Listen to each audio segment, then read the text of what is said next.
Welcome to the Archive Room podcast.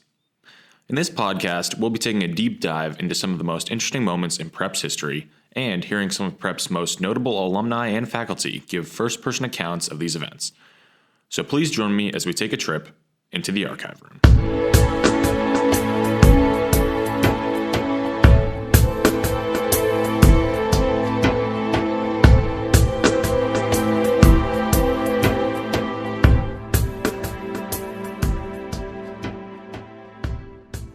Many Prep students today take the outcome of the annual state swim meet as a given. Prep swimming has been unrivaled by any other program, just last year winning its 14th consecutive state title. This unprecedented achievement has cemented Prep swimming's place in history, as it set a new record for most consecutive state titles won out of all sports and all divisions in Nebraska. But it wasn't always this way.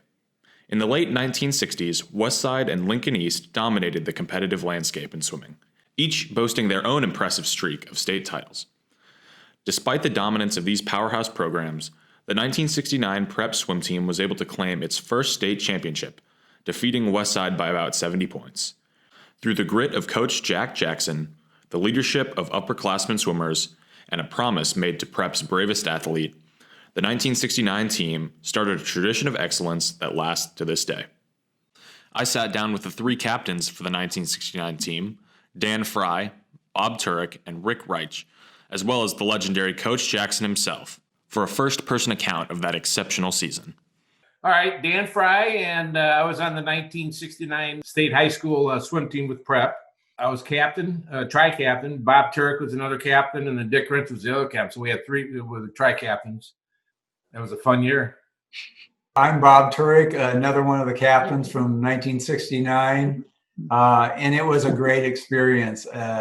It's something that stays with you your whole lifetime, really.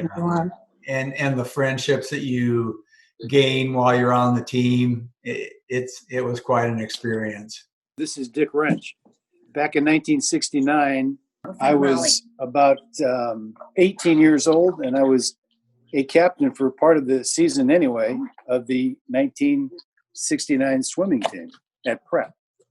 I'm Coach Jackson. I coach these idiots.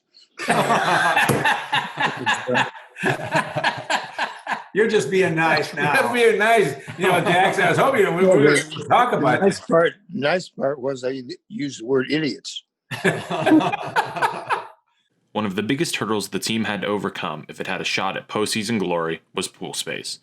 While Lincoln East and Westside both had their own pools on campus, the Prep team made daily treks to whichever pool would have them, often with less than ideal training conditions. We bounced around like a ball. If there was water available, we had some. If not, then we were up a creek. So it was not a good situation. And of course, today it still isn't a good situation. 69, we were down at the university and out at Boys Town. Mm-hmm. And Boys Town was not the best situation in the world. It was an old pool, 4 lanes. They kept the water warm, about 102 degrees. And there was dead bodies on the end at the end of the pool there. At the bottom of the pool, there were dead bodies. Down at Creighton, we had to break the ice when we hopped in.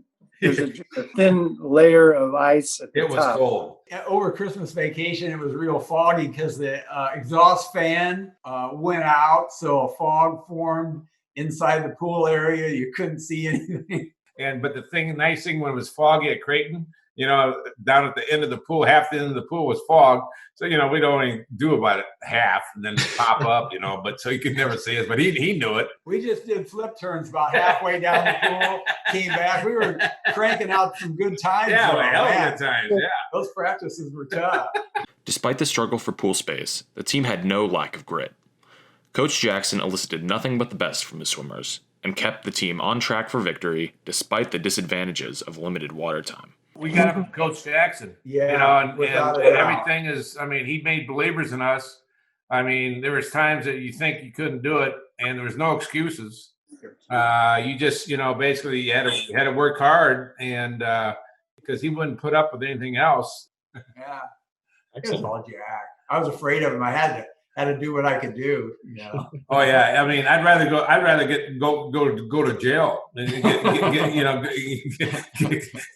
picked up by the police than have to face Coach Jackson. So we didn't have call waiting back then, and all that. So my mom picked up. I called in sick. I said, man, I was just tired. I just wasn't feeling good, and we were having some tough practice. So I called in sick to school, thinking that I don't have to go to practice. I'm sick, and just. Oh, guess what? 3:00, baby. That phone rang. My mom answered. It's Coach Jackson. I said, "Oh, Doug." And he goes, "Hey, Fry, how you feeling? You sound pretty good." Yeah, you gonna come to work? Yeah, you sound really good. Yeah, Coach. I was dying. But I ended up going. He was right.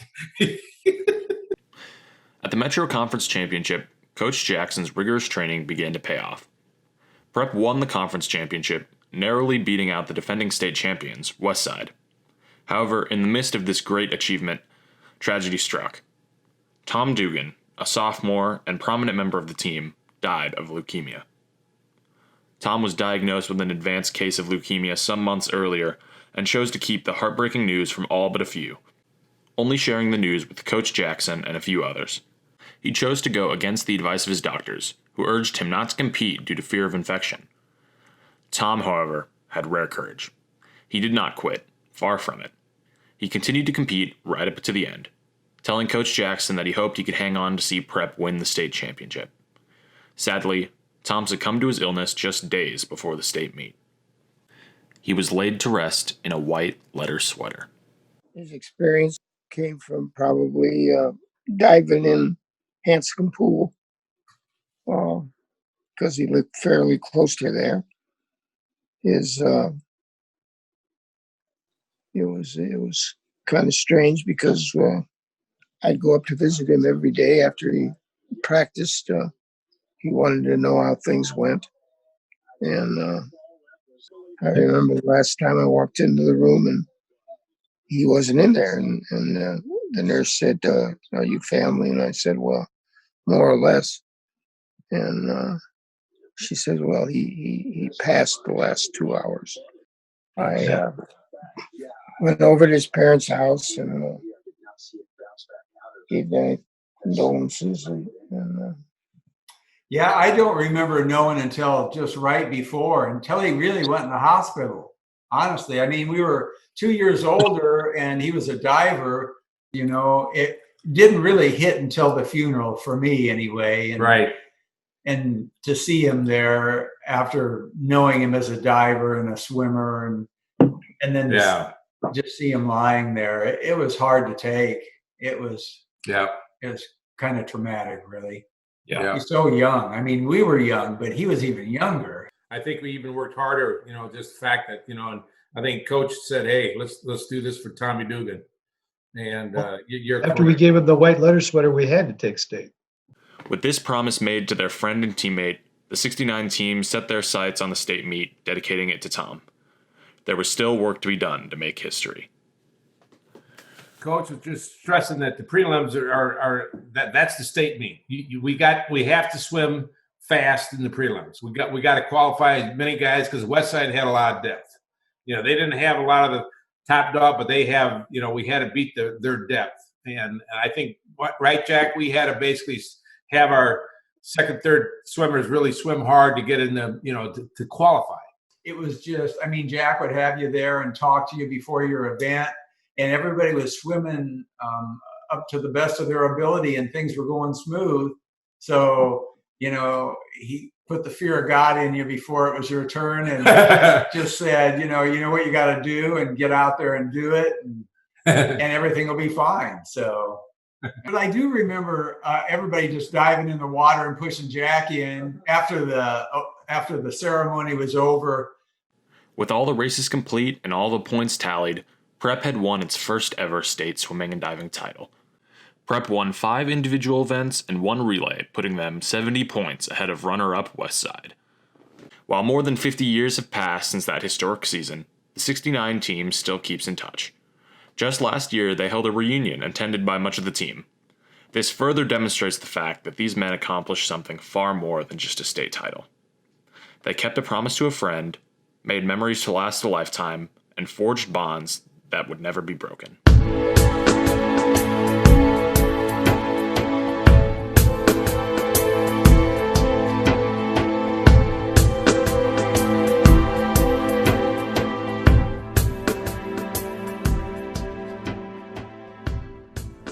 I'd like to give a special word of thanks to Mr. Dan Fry and Mr. Rick Berger for helping me research and organize interviews for this episode. Written and produced by Andrew Hood. Date of recording 9/5/2020.